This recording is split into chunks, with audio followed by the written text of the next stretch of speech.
Vedic cosmology gives descriptions of the entire cosmos, including its subtle features. Perception and access to these subtle features, however, requires karmic qualification. Consequently, much of the cosmos described earlier, as well as parts of the cosmography about to be described, are imperceptible and inaccessible to us earthly inhabitants. The universe is a sphere encased by successive coverings of the elements: earth, water, fire, air, ether, intelligence, and ego. As a coconut has its hard outer shell and inner liquid, so the universe has its outer coverings and an inner space half filled with ocean water. On that ocean, another Vishnu expansion reclined on a serpent bed while being massaged by his consort Lakshmi.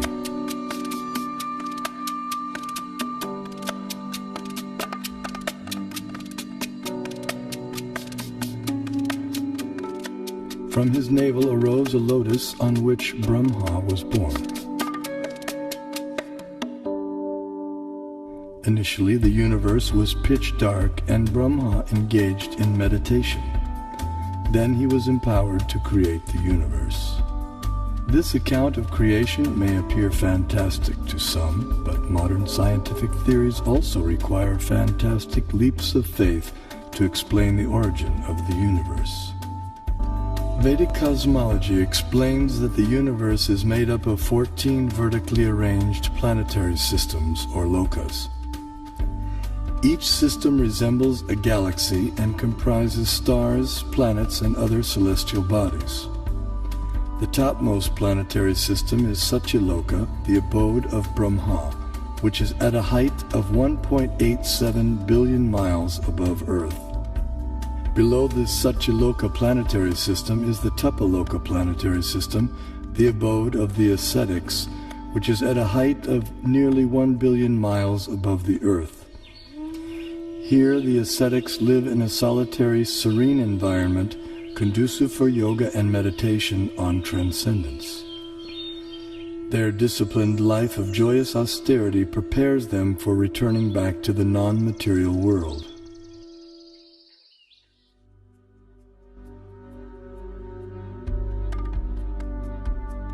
As we move down from Tapaloka, we pass through Maharloka and Janaloka until we reach the Svargaloka planetary system, also known as Heaven.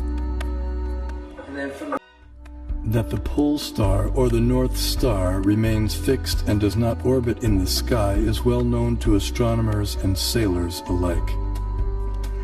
Less known is the fact that the pole star rotates powerfully on its own axis. The ancient Vedic text called Matsya Purana explains, the planets and stars are all attached to the pole star by invisible astral cords of wind called pravaha. The revolution of the pole star causes the orbital motion of other planets and stars. Through meditation, yogic astronomers visualize the planets and stars as different parts of the body of Shishumar, the transcendental dolphin. The pole star, the topmost of the heavenly planets, is like the capital of the middle universe. Here, the third form of Vishnu resides on an ocean of milk. In times of universal disturbances, the demigods headed by Brahma come here to appeal for help. The pole star is also the abode of Dhruva, a pure and exalted devotee of the Lord.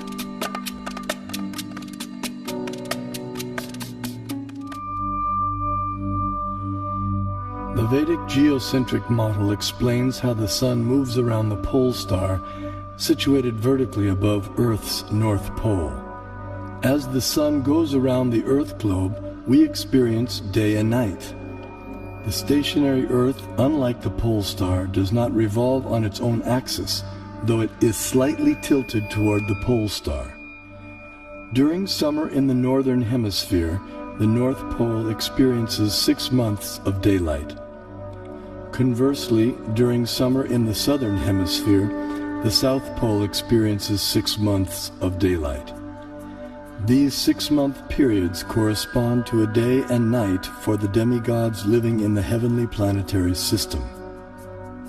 Vedic cosmology accounts for this phenomena by the vertical motion of the sun, technically called Uttarayana and Dakshinayana. The sun moves upward on an incline for half a year and then downward for the next half.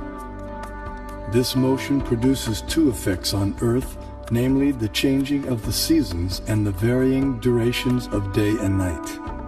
Ordinary vision sees the sun to be a mere globe of fire. However, celestial vision reveals a personality residing over the sun. His name is Vivasvan, and he rides on a golden chariot pulled by 7 divine horses at a speed of 16,000 miles per second.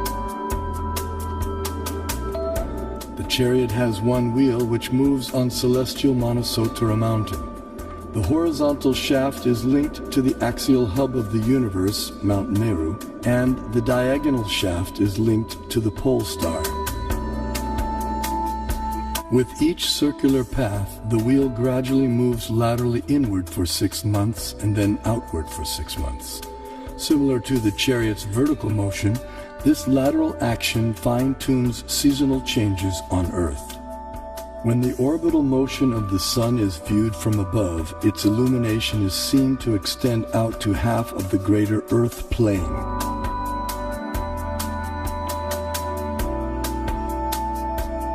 During its orbit, the sun passes over the 4 cities situated in the 4 cardinal directions.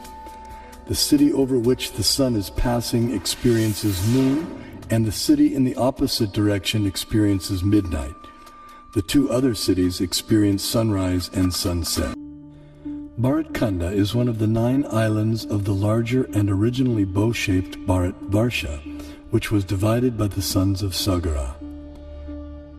Being completely surrounded by water, the islands are mutually unreachable. In the Vedas, Bharatkanda, our Earth, is also referred to by other names such as Sudarshan Dvip, Kumarika Dvip, and Navadvip, etc.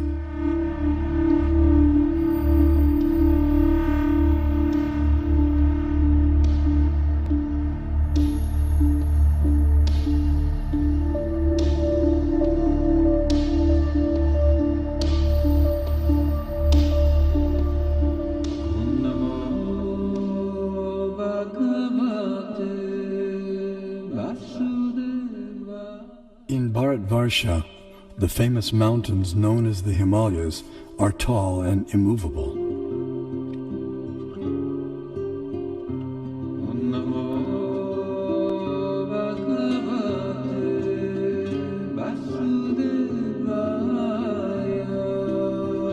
Here we find an abode of Lord Shiva, the greatest of the demigods.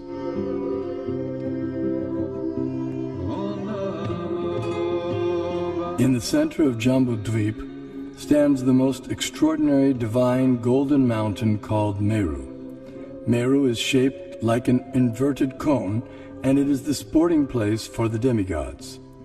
Around Meru are many supporting mountains called Kesara. Jambudvipa is 0.8 million miles in diameter and is surrounded by the saltwater ocean of the same width. On top of Mount Meru is a resort of Brahma called Manovati. The famous celestial river Ganges descends to the center of Manovati and then flows out into 4 directions. Surrounding Manovati in the 8 directions are the resort cities of the chief demigods. One of these cities is Amaravati, the resort of Indra, king of heaven. King Indra lives here in majestic opulence, attended to by musicians, dancers, and reciters. The greater earthly planetary system extends out to the edges of the universe and has a diameter of 4 billion miles. Known as Bhumandala, shaped like a lotus flower, it has 7 concentric islands and oceans with Mount Meru as its pericarp.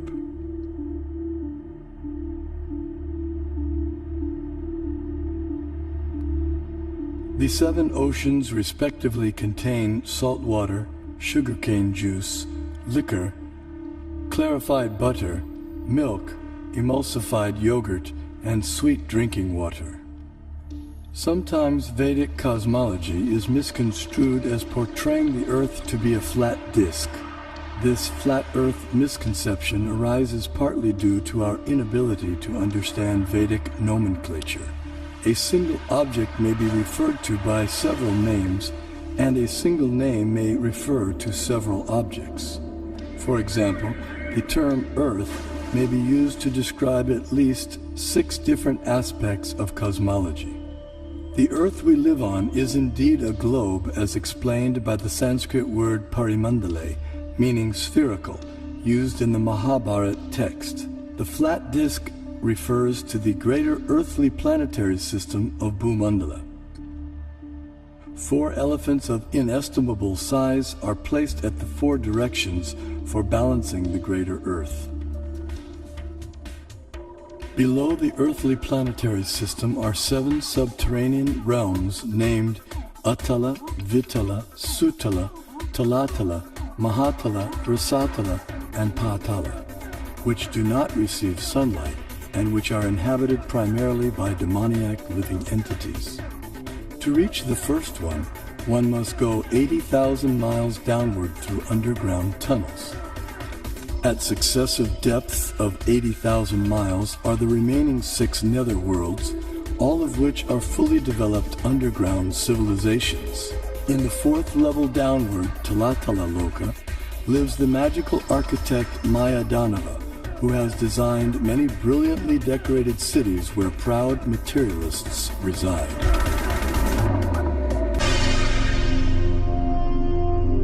The earthly and subterranean planetary systems rest upon one of the hoods of the gigantic divine serpent, Shesha. Shesha in turn is held up by the colossal transcendental tortoise, Kurma. And Kurma resides in the ocean that fills half the universe.